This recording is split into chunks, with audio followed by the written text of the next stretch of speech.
kulan wacan oo wanaagsan daawadayaal halkan waa Warsida TV ku soo dhawaada qodobada wararka aan idin hayno kuwada ugu door corona waxa kamid ah madaxda dawladda federaalka iyo maamul goboleedyada dalka oo heshiis ka gaaray arrimaha doorashooyinka iyo habraaca doorashada dalka ka dhacaysa oo la soo saaray dawladda Ingiriiska oo shuruud ku xirtay taageerada dawladda Soomaaliya ay siinayso taliyaha ciidanka xoogga dalka Odawa Yuusuf Raage oo si dirqiya uga badbaaday weerar lala beegsaday intii aad maqasheen daawadayaal waa qodobadii ugu door corona warka iyaga haatan ku soo dhawaada iyagoo faahfaahsan haddii aad nagu cusub tahay subscribe channelka sidoo kale like saar asxaabtaadana u share gareey fiidiyoga mahadsanid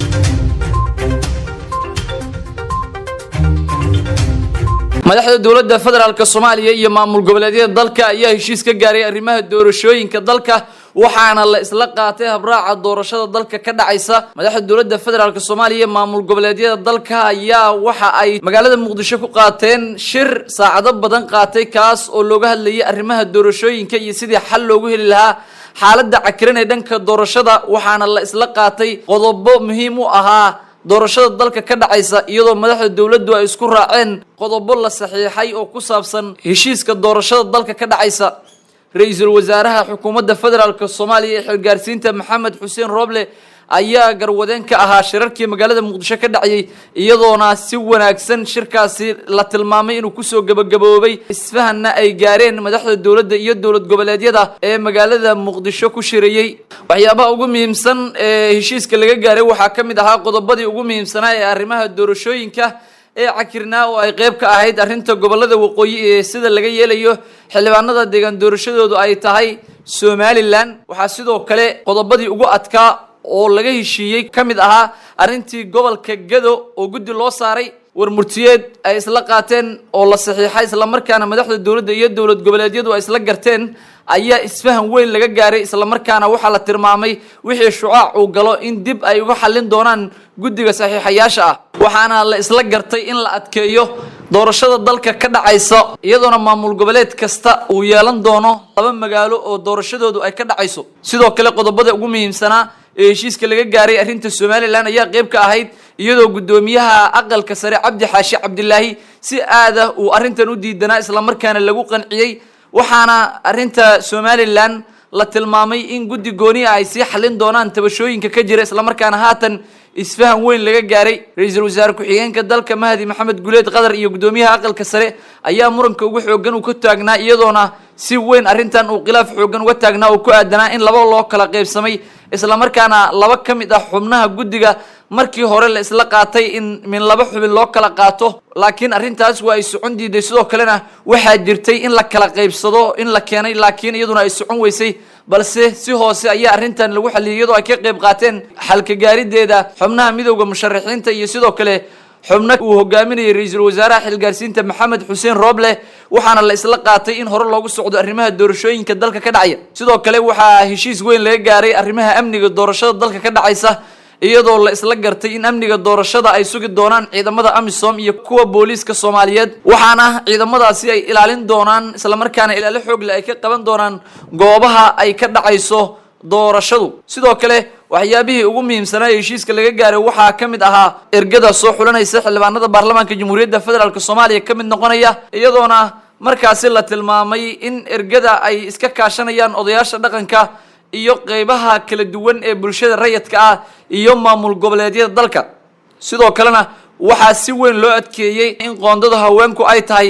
mid laga maarmaan ah in la ilaaliyo 30% jadwalka doorashada ayaa la soo saaray waxaana la dejiyay doorasho macquul ah iyadoo oo la tilmaamay in 6 bilood gudahood lagu soo gabagabeeyo arrimaha dhammaan doorashooyinka 2021 dalka ka dhacaya waxaana la isla qaatay in shuruudu ay tahay in xildhibaanka kamid noqonaya baarlamaanka Soomaaliya la soo dooranayo lacag ahaan laga qaadi doono $20,000 halka aqalka sarena laga qaadi doono $10,000 sidoo kale waxa la isla gartay qodobadii ugu muhiimsanaa ee laga heshiiyay kamid ahaa ee arrinta maalgelinta doorashooyinka iyadoona la isla qaatay in deeq bixiyaasha caalamku ay gacan weyn ka qaadan doonaan maalgelinta doorashada sidoo kalena dawladda federaalka Soomaaliya ay qaybteeda qaadan doonto ra'iisul wasaare Maxamed Xuseen Roble oo isagu garwadeen ka ahaa arrimihii doorashooyinka iyo shirarkii magaalada Muqdisho ka dhacay ayaa haatan waxa uu magaalada Muqdisho kulamo kala duwan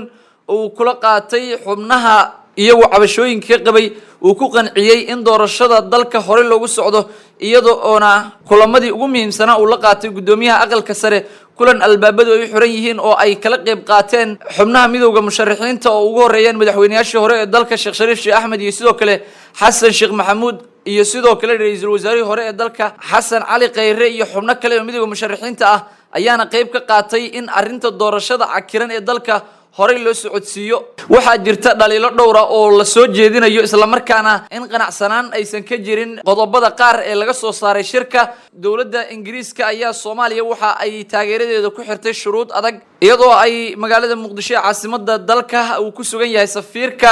dawladda waddanka Ingiriiska isla markaana kulamo kala duwan uu la qaadanayo mas'uuliyiinta ugu sarsareysa dawladda federaalka Soomaaliya ayaa waxa ay ka wada hadleen arrimo ku saabsanaa doorashooyinka dalka ka dhacaya iyo xaaladda ku aadan iskaashiga labada dawladood wasiirka arrimaha dibadda iyo iskaashiga caalamiga Maxamed Cabdirasaaq iyo sidoo kale safiirka boqortooyada midowga Ingiriiska ee Soomaaliya Marwa Kate Foster ayaa waxa ay ka wada hadleen arrimaha la xiriira saaxiibtinimada labada dal ee taariikhiga ah iyo sidoo kale waxyaabihii soo jireenka ahaa ee ka dhaxeeyay iskaashiga labada geesoodka ah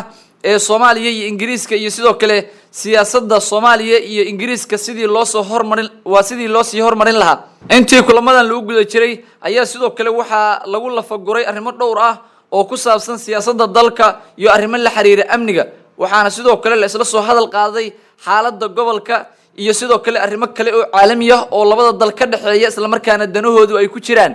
wasiirka arrimaha dibadda Soomaaliya ayaa ka dalbaday dawladda Ingiriiska in ay fasaxdo dhaqaalaha ay siin jirtay Soomaaliya sidoo kalena ay ka qayb qaataan bixinta mushaarka ciidanka dawladda federaalka Soomaaliya safiirka dawladda Ingiriiska ayaa dhankooda shuruud ku xiray waxaana dawladda Soomaaliya ay u sheegeen in si wanaagsan ay u maamusho doorashada dalka heshiisyada iyo arrimaha amniga doorashada sidoo kale dawladda Ingiriiska ayaa si weyn uga hortimid muddo kordhintii madaxweyne Maxamed Cabdullaahi Farmaajo loo sameeyay ee fashilantay sidoo kalena waxa ay ku baaqeen in cunaqabatayn ay soo rogi doonaan haddii la carqaladeeyo arrimaha lagu heshiiyay ee doorashooyinka dalka dawladda Ingiriiska ayaa sheegtay in dhawaan ay saraakiil ka tirsan ciidamadeeda u soo dirayso dawladda Soomaaliya si ay tababar iyo sidoo kale ay uga qayb qaataan dib u dhiska ciidamada xoogga dalka Soomaaliya oo dib u dhis ballaaran uu ku socdo taliyaha ciidanka xoogga dalka Odawaa Yuusuf Raagi ayaa si dirqi uga badbaaday weerar qorshaysnaa oo lala beegsaday weerar qasaare badan dhaliyay oo lala beegsaday kolonyo uu la socday taliyaha ciidanka xoogga dalka